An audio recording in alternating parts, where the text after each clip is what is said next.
Shalom, welcome to the Jewish View. My name is Rabbi Nachman Simon with the Chabad House of Delmar, together with my co-host Mark Ronich, who's been covering the capital for over 30 years. Yep, and I'm still alive to talk about it. But over the years I've made a lot of friends and seen a lot of the revolving door of elected officials going through. And one of our guests today is the Greene County District Attorney, Joe Stanzione. Welcome to the Jewish View. Thank you. It's an honor to be here. Well, Greene County's a beautiful county. I tell you, there was one time I worked with WHUC in Hudson, and they covered both Columbia and Greene County. So they had me do for a year, every week, a Greene County report. Oh, nice. And I had to do a 2-minute special about Greene County. And I did, between banking and the town of Lexington and the Russian mosque or Russian church that's in Lexington, right? Right. Yeah. And there were other aspects, beautiful aspects to Greene County that I got to know, putting all these reports together. So it was a lot of fun. Something about Mark. They always put Greene and Columbia County, I guess not in DA, your position, but in a lot of other social services, like you're saying. It's true. And Greene and Columbia counties are basically referred to as the twin counties. We share a college, Columbia Greene Community College, yeah, sure, which is an excellent college. And Greene County just has so much to offer. It really is a beautiful county. In the west part of the county, we have the mountains. We have Hunter Mountain. We have Windham Mountain, where we have skiing. In the wintertime, snow tubing, snowboarding. Summertime, we have the hiking, the swimming with North Lake, South Lake. And then on the east side of Greene County, we have the Hudson River. And that's just a beautiful river. There's a lot of boating and water skiing. So what's your favorite thing to do? Well, I like the Hudson River, actually. I like the valley. I live down in the valley. I grew up in the valley, right in the village of Catskill. And I just love the, whether it be being on the river, boating, or just visiting the parks, the various municipalities or townships. Are you a camper? I'm not a camper, no. Tenting and all that? No. I did that. I did that when I was younger, but. How old are you now? 58. 58. Right. Okay. Well, you don't look it. That's good. Wow. What's your? Is this your dream job, being DA? Is this what everything you expected it to be? Being that it's your 3rd year now out of a 4-year term. It is. It is. I enjoy the job. Why is it your dream job? You like prosecuting people? Putting them under that big spotlight and grilling them? Well, I do. The 1920s movies, you know. I think it's a little different, though, because when you prosecute, there's so much you can do to benefit the community, to benefit people. People have this notion that prosecution is simply coming down as a hammer and putting people in prison. Yeah. That's not really what prosecution's all about. Prosecution is about doing the right thing. And prosecution is important because it's important for the person who's in charge of prosecuting to determine what the right thing is. Whether you have a particular case where you believe the individual should be in prison and you really have to prosecute zealously, or you have to prosecute a person because you need a grip on that person, that he deserves a conviction, but maybe he doesn't deserve a prison sentence. Maybe that's a person that you need to educate, that you need to place in an alternative to incarceration. There's just so much that can be done as a prosecutor. I just know there's a DA in the western part of New York, and it was to raise the age, which I guess was passed, right, Mark? Yes. So, he was a little appalled, and even though he was Democrat and was a Democrat governor, I was dealing with, he says, it makes like exactly what you're saying. Oh, prosecute, throw them in jail. We're going to pick up all these kids. And he says, it's not true. It's just exactly what you were saying. There is, in Jewish, you call Rahmanas, compassion. Some kid gets in trouble. He's using drugs. And he says, we don't just throw people in jail just for everything and pick people off the street. Yes, we do. Yeah. Oh, we don't. And before the raise the age was passed, I believe it was passed just 2 weeks ago. Well, are you in favor of it? Do you think it's a good idea? The raise the age has a whole array of unknowns at this point. There are a lot of things that I'm not necessarily in favor of, but we'll see how it plays out. Well, it's for nonviolent felonies, right?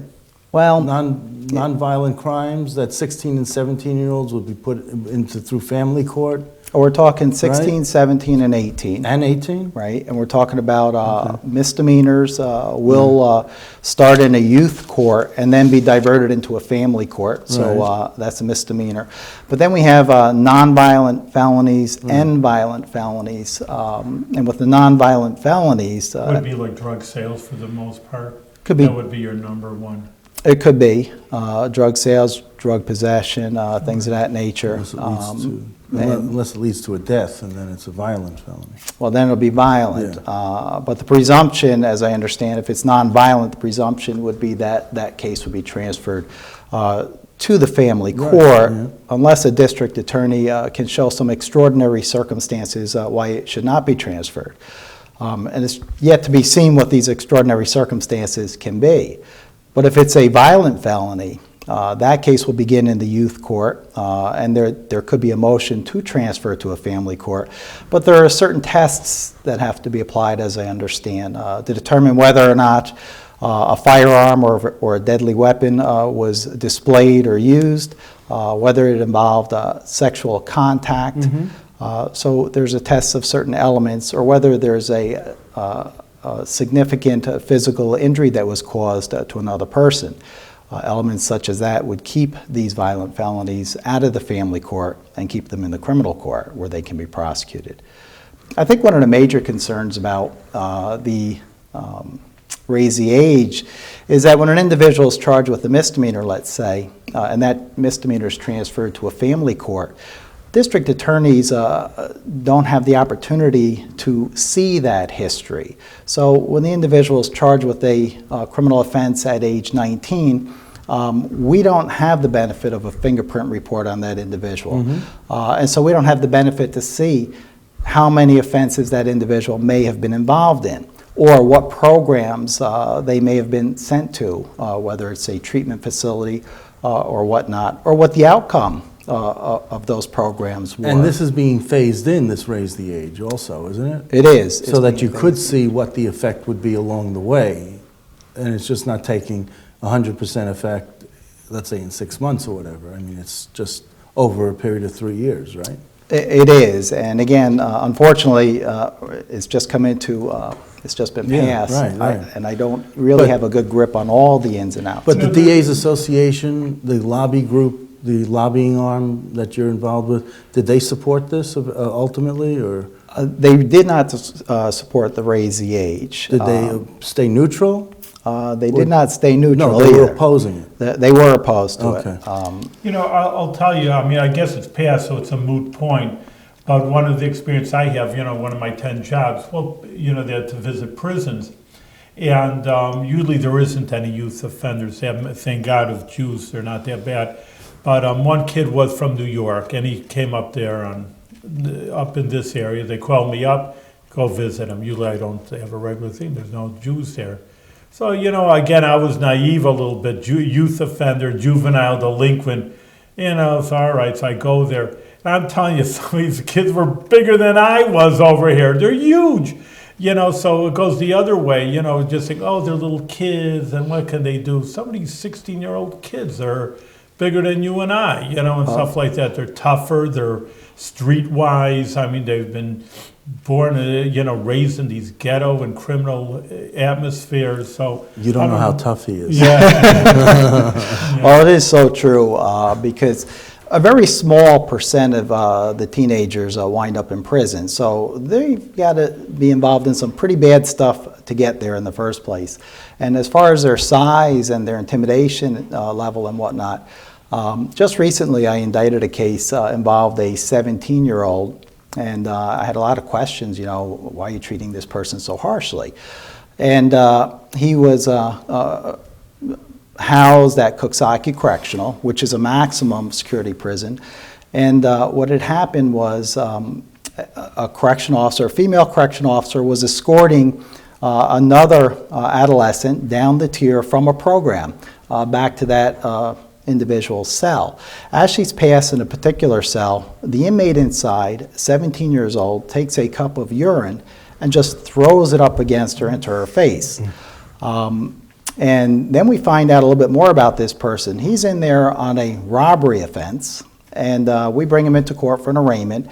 Because of that assault on an officer? Because of that charge against the officer, yes. And this person is 6'2" and 190 pounds. So there's this notion out there that these little kids who, you know, maybe my paper boy or the kid going to the prom, that's really not what we're dealing with. And most times when you're dealing with 16, 17, and 18-year-olds, when they get in trouble, prosecutors know that, hey, this guy's going the wrong direction. Let's get him on track here. So the first time round, as a general rule, we would adjourn the case in contemplation of dismissal. And basically that would be, look, kids, stay out of trouble for 6 months and this goes away in total line. If he gets in trouble a second time, as a general rule, what we would do is give him community service, maybe 50, 75 hours or 100 hours of community service. If he successfully completes, we reduce it down to a non-criminal offense. So we're very sensitive to the futures of these individuals, and we're very focused on getting them back on track. Now, if they commit a third criminal offense and it's nonviolent, then generally what we want to do is get this person on probation. And so we'll have them plead to a criminal offense, and then they may serve 3 years probation where they have to toe the line. Probation is not a walk in the park. And yet, according to the law prior to raise the age, that first criminal offense, should it be a misdemeanor, is mandatory youthful offender status. And so their record is sealed. If they commit another crime, I can see that offense. But if that individual applied for a job and the question was, were you ever convicted of a crime? Because he was a youthful offender, he could put down no. So there were protections in place for adolescents. And I think the goal is to protect adolescents, and we'll just see how this new raise the age fares out. Okay, so I wanted to ask you also about the influx, and during the summer they have this, you almost double your population in Greene County, and a lot of them are Jews from Hunter, Tannersville. I mean, a huge influx of Jews come in to the Catskills. It's true, So they do. And I wanted to ask you, you know, how, you know, if anyone's ever gone to Tannersville, I mean, they literally forget how to drive. And they park wherever they feel like parking, and they do whatever they feel like they want to do in terms of, you know, the laws and the roads. And do you have a problem with the, well, maybe they're just not Jews, but all tourists when they come up? But since we're on the Jewish View, I focus on the Jewish community. But I don't see a problem with the Jewish community. I don't see a problem with the parking and whatnot. We have a very good police force up there. The Hunter Police Department, who works in conjunction with our sheriff's office, and they're pretty good. They're community-minded law enforcement, and they'll say, look, buddy, help us out here. If you're talking about road issues or things of that nature.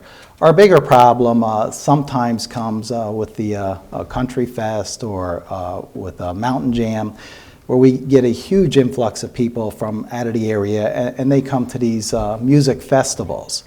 And the concern there is the drugs that come into the community, that come into the county.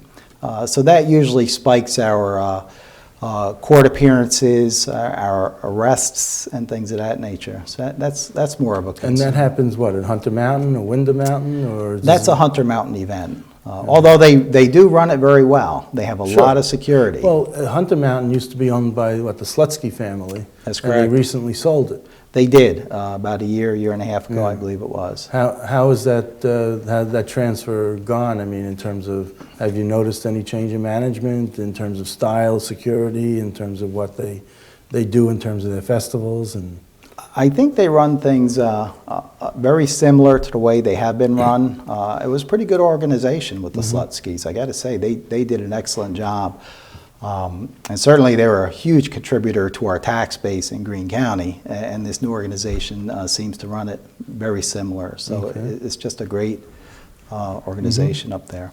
you live in Athens now, right? I do. I live in the town of Athens.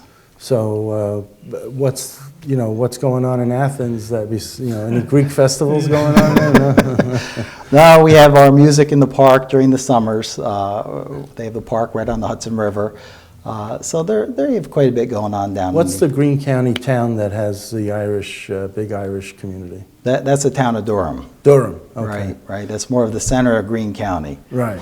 And Route 145 or something? That's right. Yeah. Right. And they have, for a week or so, they have this big Irish everything green in Durham. It's right? true. It's true. And if you're Art Irish, knows everything that's- about Well, New a lot York of State. a lot of drinking. I mean, also. There is. So, do you have problems in terms of law enforcement? Do you see a spike in your DA's office in terms of prosecuting people? We wind up with DWI offenses. It's not really horrific, though. We have motels and hotels out there, and they're within walking distance. So, we have some responsible Irish people coming up here. Yeah, you should put a synagogue there. It's walking distance, right? So, but what now? You've lived your whole life in Greene County. I don't know how much you've gone up into the mountains or whatever, but do you see a change in the Jewish community in Greene County? Have you noticed over the years? Getting bigger, smaller? I believe it may be getting bigger because I know there was a period of time in the early 2000s and late 90s where some Jewish communities were purchasing resorts, old resorts, because the resort business certainly has dropped off. Unfortunately, Greene County was a huge resort area, and over the years there are fewer and fewer people looking for resorts to stay at resorts. And so Jewish organizations would purchase these resorts and make them camps for children, and bring children and families up, to these camps. And it's actually very nice, And we'd see Jewish people walking from the camps into town and whatnot. Mm-hmm. And it's always a pleasure to see that. But it's always peaceful. I mean, you haven't had any anti-Semitic issues or anything like that? It's been peaceful pretty much? I believe it's rather peaceful in Greene County. We really haven't had none that I can even think of any anti-Semitic situations like that. You would know. Right. You'd be the first to know. Right. Did you? We just lost a long-time district attorney, Saul Greenberg. Yes. Do you have any recollections about his tenure? 25 years, I believe he was DA here. I know he's DA here in Albany County. I didn't know him personally. I know what I've heard, he just ran an excellent organization up here for a long period of time. And it's always sad to hear the loss. Yeah, in his office, everything was file cabinets and paperwork and nothing electronic. Right. Is your office mainly electronic? Is it, or do you also have paper files still? Well, we have paper files. The county is trying to move us toward paperless. Yeah. I don't see that. Unfortunately, I graduated before the computer age, so I'm somewhat computer illiterate, although a lot of my staff really like using the computer. Yeah. So we're kind of at a mix right now. Yeah, you don't even update your Facebook page. I don't personally, no. I have a secretary who does that and fills me in on what's on my own Facebook. So well, maybe we could put this video from the show on your Facebook page. That'd be okay. Have to give me her name and have to give her a call because you're useless in this. Unfortunately, you're right. So yeah, I could say that to a DA now. Just don't go to Greene County anymore. So. What's your trepidation about going paperless? That files could get lost, corrupted, hacked. What's your trepidation? Well, what happens when your computers go down, or what happens when you lose internet? If you're in a court and you want to pull something up or look into a file, I just like knowing I have that file with me and I could pull out any document that I need. I keep my files very organized with many folders inside. And for me to flip through a computer, I mean, personally, I need quite a bit of training to feel comfortable. Well, that's something, maybe you should, just as an individual, you really should go through and maybe offer it to other people. You don't have a county executive, but you have a county administrator, right? We do, yes. And maybe that's a program the county administrator could could do, because you wouldn't be the only one in Greene County of an elected official or a bureaucrat who might need the training. That's He's true. the DA, so then in any case, he's got the underling people, that I know that, but people, but- that's where you have other people to but help like, out. Kate Hogan up in Warren County, your patriot there, she prosecutes the cases herself. They have this boat trial going on now. Right. But do you actually go into the courtroom, or do you have the deputy district attorneys that do this? I actually go in the courtroom, and I prosecute cases along with my assistants. So I've had a number of trials already. So yes, I'm very active in the courts as well as my assistants. Why do you feel, how many assistants do you have? I have 5 assistants. It's a very small office, and I just don't think in a county such as Greene, you can sit there at the helm and just give out the orders, you prosecute this case, you prosecute that case. We all work together. We have weekly meetings every Friday. We talk about the cases. I always assign 2 people to a trial, and then we work together on these trials. So the more serious offenses, the more serious trials, as a general rule, I take upon myself to work with one of my assistants to prosecute.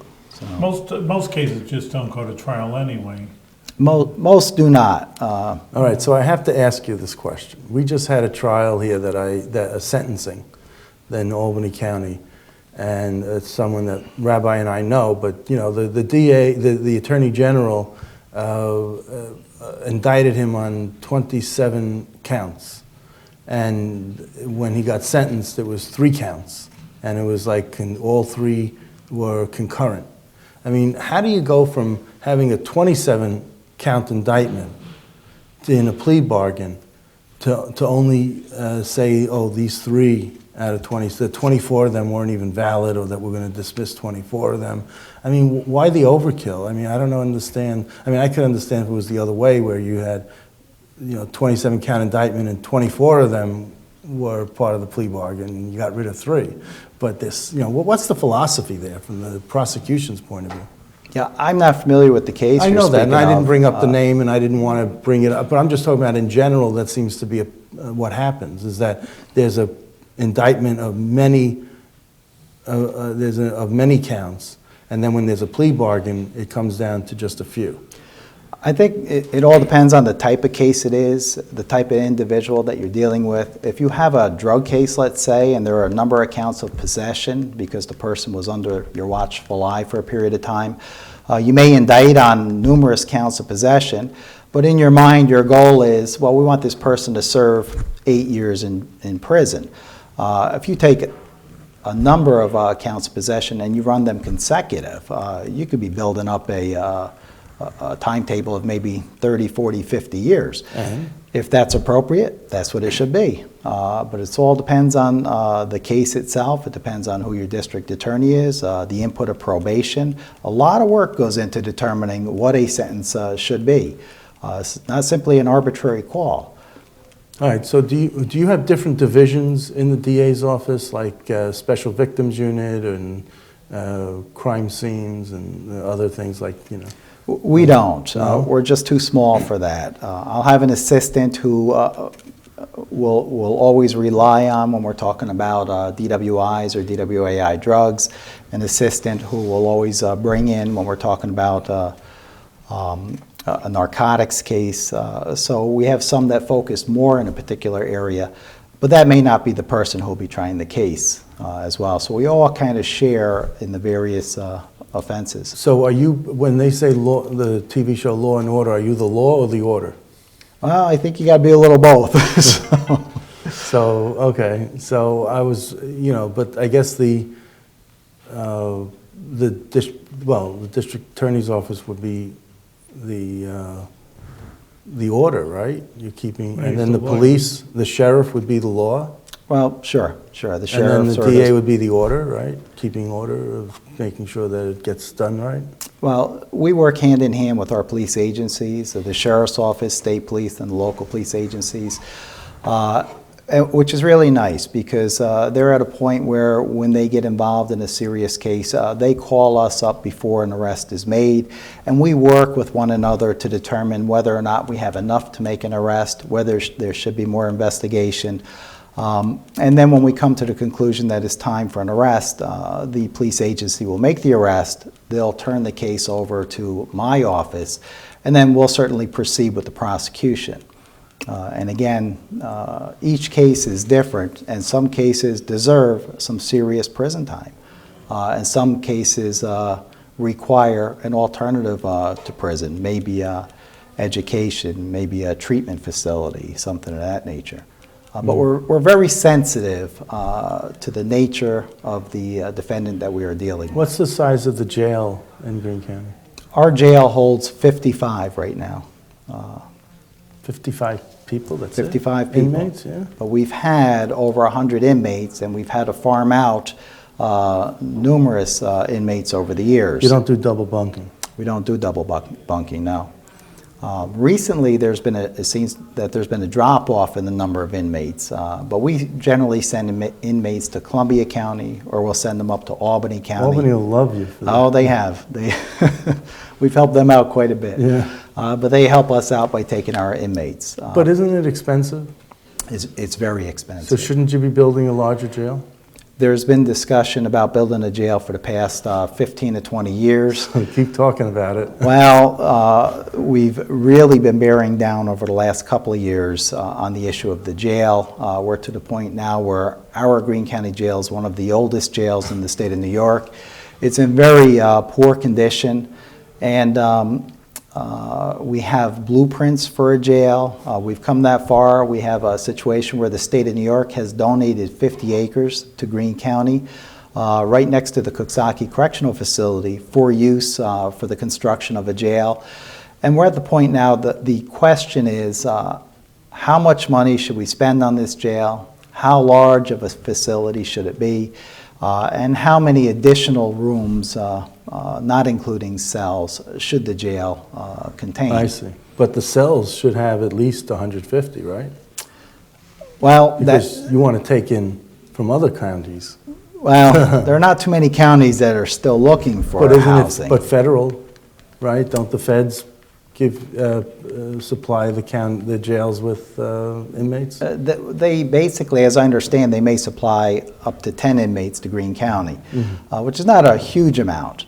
So what's the recommendation? How many cells in the new jail? The recommendation by the outfit that conducted the study was 130 cells. Okay. The community feels that 80 may be more appropriate. What? Police agencies feel that maybe around 100 to 110. Well, that splits the difference between 130 and 80, yeah, okay. But we're also looking at the cost. The cost for 130 cells is $52 million. Right. And the county, there's a group of people within the county that feel that if you're going to spend money on a jail, the cost should not exceed $30 million. Well, you're bonding it. Well, so what's the difference? I mean, you're just paying it out over $20 million. Yeah, but once you're paying that much, I mean, it's within your debt limit. Your debt ceiling isn't that. Well, some people have a huge problem with $20 million. It's not a drop in a bucket. It is a good chunk of change. What's your budget of your office, or the DA's office? What's your budget? My budget is probably about $800,000. $800,000? Right. I believe that's about it. Well, that's why you think 20 million's a lot of money. That's right. That's right. So, do you lobby the county legislature for more money? Is 80 million just? Is 80,000 very, just 800,000. 800,000, is that? We could certainly use some additional money in our budget. I'm very fortunate. I have 5 assistants who are really dedicated to the job of prosecution. I mean, that's what they love to do. But you could certainly use a couple more, right? Certainly could. So what's your ask for the county legislature? Oh, it'd be nice if I could have raises for each of the assistants and maybe another 1 or 2 assistants. Right, so $1 million. That million would be nice. $1 million would be nice, a round strong number, right? It's Right, like, okay. right. Well, Easy for you to ask him. It's easy. I'm scheduled for July to present my budget and Okay. make requests that I believe are appropriate. all right. And so that is the plan, actually. Ask for, like you put in, so many indictments and then you settle for this. You've put in so much money, ask for this, ask for the $1 million when they give you 950,000, You're right. I'm with you there. All right, It's all a well, flea bargain. It's all a flea bargain. Mark, we're out of time, but it's, you're doing good work and keep it up. And I know it's a difficult job, like Mark says, a little bit of law. You want to prosecute people. On the other hand, you want to be fair. So it's a very hard balance. I know in Judaism also, you have to have a balance in things. You want to, there's laws, but you have to think of the individual also. So keep up the good work and success with what you're doing. Thank you very much. Keep up the good work. Much success. Thank you.